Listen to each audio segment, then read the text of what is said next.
Mesdames et messieurs, bienvenue à ce rendez-vous de l'information sur ESAE TV, le sommaire. Dans le cadre des 59 ans d'indépendance, les militants du parti politique Union progressiste se sont retrouvés à Porto Novo le week-end écoulé, une occasion au cours de laquelle l'initiateur de la conférence, Moukaram Badarou, a fait le bilan de la situation de la capitale du Bénin, des précisions dans un instant. Une conférence de presse a été donnée ce lundi matin par le club sportif Match Pro dans le cadre de la 4e édition du programme La Route des Pêches à la marche, un événement qui a entre autres pour but d'emmener les pratiquants de la marche à avoir une pratique sportive constante et régulière et se tiendra les 24 et 25 août 2019. ESAE Football Club a été récompensé tout au long de la Vitalor League 1 saison 2018-2019 lors de la première édition des trophées SICAFOR 2019 vendredi dernier. Des détails dans un instant.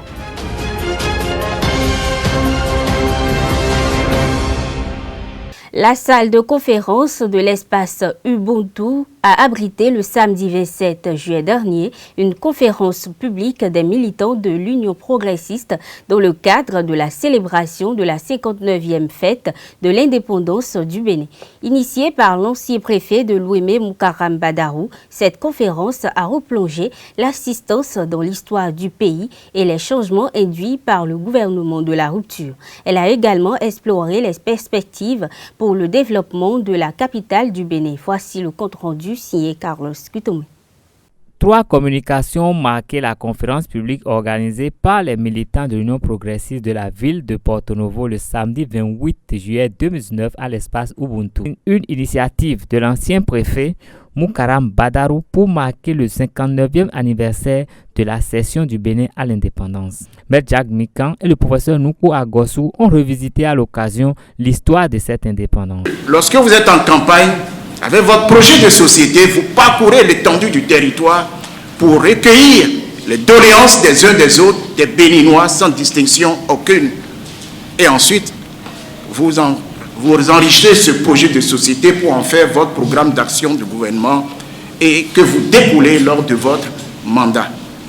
Malheureusement, comme je le disais tout à l'heure, nous n'avions pas connu de période, ou du moins de président, avec un projet de société, un programme d'action de gouvernement. Les militaires, ils n'en avaient pas. Nous avions eu certains présidents qui n'ont pas fait plus de 3 mois, qui n'ont pas fait plus d'1 an.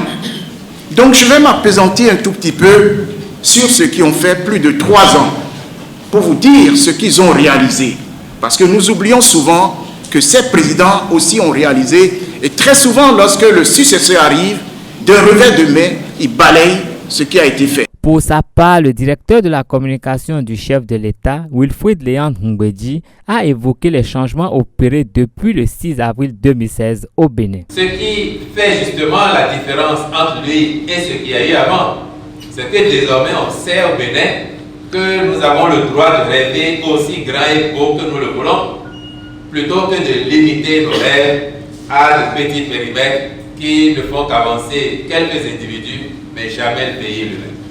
Dans Porto Novo, et depuis 40 ans bientôt que je peux apprécier ça, la première fois je vois Porto Novo traversé par 2 fois 2 voies. Mais au plan national, on sait tous désormais, et le président l'a dit lundi dernier à l'installation de la Haute Cour de justice, on sait tous désormais qu'il y a une justice dans le pays et qu'il n'y a plus de sélectivité dans le travail de la justice aujourd'hui. Tout le pays, et vous en convenez, est en chantier. Et quand je parle de chantier, je ne parle pas de chantier électoraux comme quelqu'un le soulignait tout à l'heure, c'est des chantiers de développement. Et donc ce qui change de ce point de vue-là, vous l'aurez noté vous-même, depuis 3 ans, l'État fait plus d'investissements que de dépenses. D'autres communications propres au développement de la capitale béninoise ont été évoquées au cours de cette conférence publique. L'initiateur de la conférence, Moukaram Badarou, a dressé le bilan de la situation avant de lancer un appel aux habitants et aux autochtones de la capitale béninoise. L'initiative de cette conférence est partie fondamentalement d'un malheureux constat, celui de la facilité que nous, Béninois, avons désormais à oublier les dates des grands événements du parcours de la construction de notre pays. L'oubli déconcertant que nous avons des grands hommes qui se sont sacrifiés, parfois au prix de leur vie, pour que le Bénin soit. La facilité avec laquelle les repères et les symboles sont désormais marginalisés dans le pays, au point qu'on peut craindre légitimement qu'il arriverait un jour, peut-être, où même le 1er août subirait le même sort. Pourtant, nous savons bien que le passé éclaire le présent, qui à son tour détermine l'avenir. Cette initiative est prise aussi pour modestement contribuer à mieux faire savoir à l'opinion publique les efforts qui se font depuis le 6 avril 2016 pour changer positivement l'ordre des choses au Bénin et particulièrement à Porto-Novo, la ville capitale de notre pays.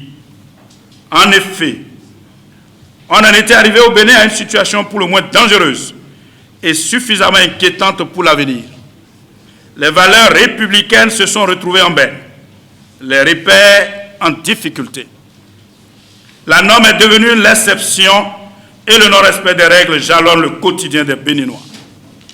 Même le système démocratique s'est retrouvé en souffrance du fait de l'argent qui a complètement pris la place des idées et des actions citoyennes. L'autorité de l'État a perdu de sa superbe, le pouvoir d'achat en déphasage avec la réalité économique du pays est donc un véritable leurre qui ne tire pas son nom. Une situation qui ressemblait à un champ de mine où si l'on n'arrêtait pas l'hémorragie, le second pas pourrait être le dernier. Face à un tel tableau clinique, il était temps de siffler la fin de la récréation et restaurer l'autorité de l'État. Il était temps de rétablir la discipline républicaine et faire revenir la norme dans le quotidien des Béninois. Il était temps que l'État reprenne vie pour que vive la République dans l'intérêt supérieur de chaque Béninoise et de chaque Béninois. Les participants à la 4e édition de la route des pêches en marche vont relier Cotonou à Ouidah par la plage les 24 et 25 août prochains. Les initiateurs du projet ont donné l'information au cours de la conférence de presse organisée à la salle de conférence de Ola Fitness à Gbedjomede ce jour. Ils ont donné à l'occasion des indications aux potentiels participants. Voici le compte-rendu signé Carles Kitome. Match Pro, qui est un club de sport qui officie habituellement sur le stade de l'Amitié et fait partie du club, de l'union des clubs du stade de l'Amitié, UCC Césac. En fait, l'idée est née d'un constat de ce que la population n'intègre pas réellement le sport au cœur de ses préoccupations. Le sport, on ne saurait le démontrer davantage, est indispensable pour le bien-être. Et la marche, également, pourquoi? Elle est assez simple à pratiquer. Elle ne nécessite pas un investissement lourd. On se lève, on peut marcher le matin, on peut marcher à midi, on peut marcher à n'importe quelle heure, sans grands moyens. Donc, en fait, la route des pêches à la marche, c'est d'abord du sport. Du sport sur un tronçon de 32 km.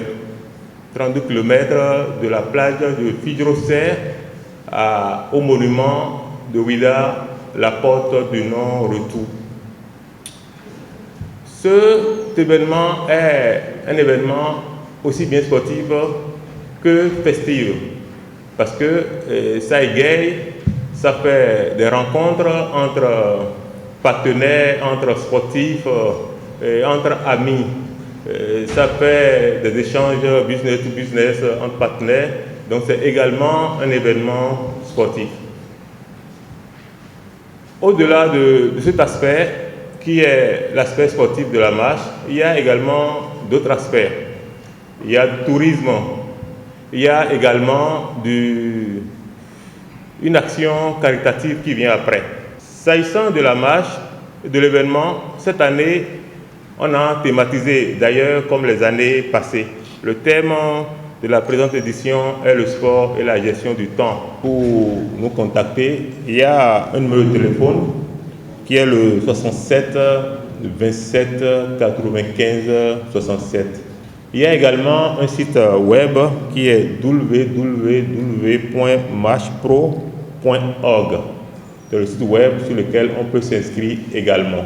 Les écureuils locaux ont été tenus en échec par les éperviers du Togo par un score nul et vierge ce dimanche à Charles de Gaulle de Porto Novo lors du premier tour aller des éliminatoires du championnat d'Afrique des Nations Cameroun 2020. Crispé, Nabil Yarou et ses coéquipiers n'ont jamais été incisifs pour faire la différence. Le sélectionneur Moussa Latoundi et son homologue togolais Abalo Dossé débriefent le match. Je pense que nous sommes tombés sur une équipe de Togo qui était bien en place et ils nous ont créé un peu de problème en première partie. Et voilà, en seconde partie, on a pu essayer de poser le ballon et d'accélérer un peu le jeu, mais devant, on n'était pas agressif pour aller marquer le but. Donc c'est ce qui nous a manqué cet après-midi. Là où nous sommes aujourd'hui, après la CAN, les quarts de finale, dès qu'on revient au pays pour jouer le premier match, je pense qu'il y aura toujours la pression aujourd'hui. Il faut que les joueurs mettent ça dans la tête. Même en tant qu'entraîneur, ce serait très très difficile parce que là-bas, elle est tellement haute aujourd'hui qu'il faut gagner tous les matchs à la maison. Ce ne serait pas facile. Je pense que la première des choses, ce qu'on a fait, on n'a pas encaissé le but, c'est très important. L'équipe qui est arrivée ici pour faire match nul, on peut aller là-bas aussi pour aller chercher les 3 points. Vous savez, l'équipe togolaise, c'est une équipe qu'on ne connaissait pas du tout.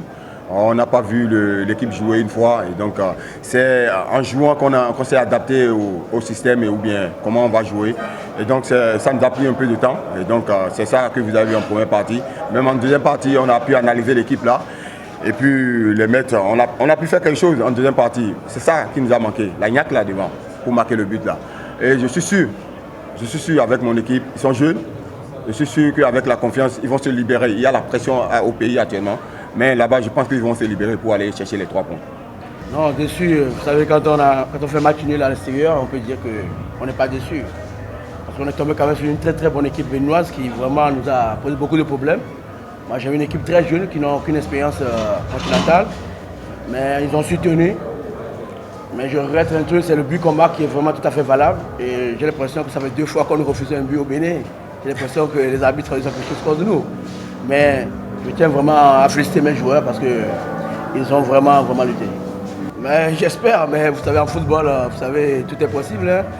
Aujourd'hui, on a su, les joueurs ils ont pu répondre, mais on n'a pas marqué. Les Béninois n'ont pas marqué non plus, mais comme je le dis, je pense que c'est une très bonne équipe béninoise qu'on ne va pas prendre à la légère au match de retour. On est chez nous, on sait qu'il va falloir vraiment gagner avec un but d'écart pour pouvoir passer. Donc on essaiera pour l'instant de récupérer parce que je crois que le plus important c'est de récupérer. J'ai une équipe jeune qui ne sait pas gérer cette situation. Il va falloir que je sois vigilant avec eux parce qu'une semaine c'est dans quelques jours. La manche retour va se disputer le 4 août prochain au stade de Kégué à Lomé. Esaü FC Club a été distingué meilleure équipe fair play de la Vitalor League une saison 2018-2019 lors des trophées SICAF 2019 le vendredi dernier. Cette récompense est la deuxième reçue par la formation universitaire en l'espace d'une semaine. Elle a été désignée en début de semaine équipe fair play de la phase retour du championnat. L'équipe universitaire prépare actuellement le match aller du tour préliminaire de la Coupe CAF. Samedi, Richard Bior et ses poulains ont battu en amical Buffle FC du Borgou, l'autre représentant béninois en Ligue africaine des champions, 1-0. L'unique but est inscrit par Alfred Linkmon sur pénalty à la 49e minute, suivant les impressions des deux entraîneurs à la fin du match. Ma test concluant bien sûr, mais ce match m'a permis de revoir encore mon groupe et de voir les compartiments dans lesquels il faut encore redoubler d'efforts. Vous allez constater quand dans l'ensemble du match, on avait un adversaire de taille. Vous allez constater qu'en deuxième partie, on a souffert physiquement. Donc ça veut dire que sur le plan physique, on doit redoubler d'efforts et histoire d'avoir la condition physique qu'il faut pour supporter 90 minutes. Mais dans l'ensemble, ce n'était pas mal. Il y a des réglages à faire, surtout en milieu de terrain, quand nous n'avons pas le ballon, c'est-à-dire comment nous comporter pour amorcer la phase de récupération du ballon. Mais dans l'ensemble, ce n'était pas mauvais. Seulement, il y a beaucoup à faire sur le plan physique. Évidemment, vous constatez qu'avec moi, c'est aujourd'hui que j'ai, comme on le dit, c'est aujourd'hui que j'ai eu tout le groupe. Donc, il s'agira pour moi de mettre les bouchées doubles la semaine qui va débuter. Par rapport à la préparation, nous sommes presque à la fin, on va dire, même s'il reste encore des réglages. Comme vous venez d'assister tout de suite là à un match, vous avez vu, on a eu des difficultés à certains endroits, et dans certains aspects de notre jeu, notamment sur le plan offensif. On a vraiment manqué le coach. Nous avons aussi gardé le ballon. On l'a fait tourner, mais on a pêché devant les buts adverses. Mesdames et messieurs, ce sera tout pour ce rendez-vous de l'information. Merci de l'avoir suivi.